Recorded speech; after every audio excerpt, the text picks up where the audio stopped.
Hey guys, and welcome to this new video. In this video, I want to show you an alternative to the IKEA and Philips Hue switch. But first, after the intro, enjoy! Specifically, it is about the company Aqara, which manufactures several Zigbee products including light switches. I really wanted to test them out together with you. 2001 because I find them very interesting as they look, I think, very simple. So anyone who is already familiar with the IKEA switches or the Philips Hue switches may have noticed that they always look a bit special and definitely stand out in a house next to regular light switches. These here are a bit less obtrusive, I would say, because they look very similar to the original light switch design, both in terms of size and design.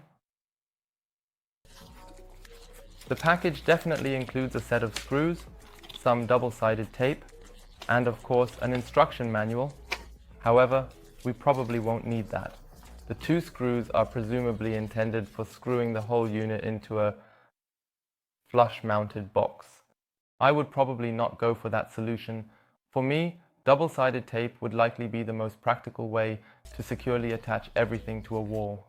The first thing that definitely stands out to me is that this light switch is a bit louder than a normal one. So when I click it here, you can definitely hear it quite well. I don't find that very cool, but the design definitely outweighs it. It is also important to note that this is not a switch in that case, but rather a kind of button. This means that, unlike regular light switches, you cannot simply turn everything on by flipping it in one direction and then turning it off by flipping it in the other direction.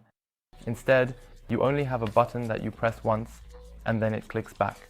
This means that if you were to program this whole thing in Home Assistant, you would be able to toggle the entire light. So it would be on and then off again. With regular light switches and also, for example, this IKEA switch, you would have one action to turn it on and another action to turn it off. In this case, yes, of course, the other way around. But enough of that. I would say we just connect everything now, as always, with Home Assistant and see how easy it is. For that, I will simply go to the Home Assistant page now. Then I go here to Deconz, select the USB stick, enter the password here, click again on the menu at the top, then on Switches, connect new switch, Other. To connect the switch to Home Assistant, I just need to hold it down for 10 seconds. 1, 2, 3, 4, 5, 6, 7, 8, 9, 10.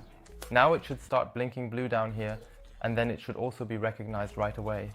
Connection has been established, done, and then we also have the wall transmitter in here. So I will just leave the naming as it is. To fully integrate it into Home Assistant now, I need to click on Settings, then on Server Control, and then on Restart. Really restart? Yes. And then Home Assistant restarts completely here. So while Home Assistant is restarting, I also took the time to look for an automation option so that we can easily integrate it. Of course, I will put the link for you down in the description. So all you need to do is go to your Home Assistant under Settings, click on Templates, press Import Templates, and then paste the URL here, preview it, and then import the template. Then we already have this in here. I can now create an automation here, but I will skip giving it a name for now. Then select the device here.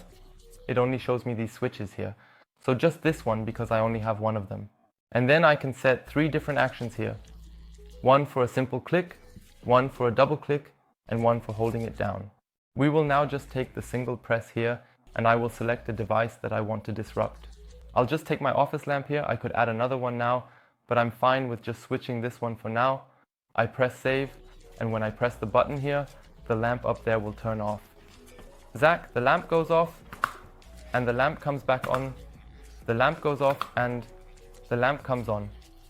I would show you how to install the whole thing now, but I mean, double-sided tape probably speaks for itself, and I'm also not quite sure yet where to put this one, because in the coming weeks we will receive some exciting articles that belong to the Zigbee home, and I want to have them all collected here first to then think about where to install them all. Definitely look forward to new videos. It will be very funny, and if you have any questions about this switch, feel free to write them in the comments.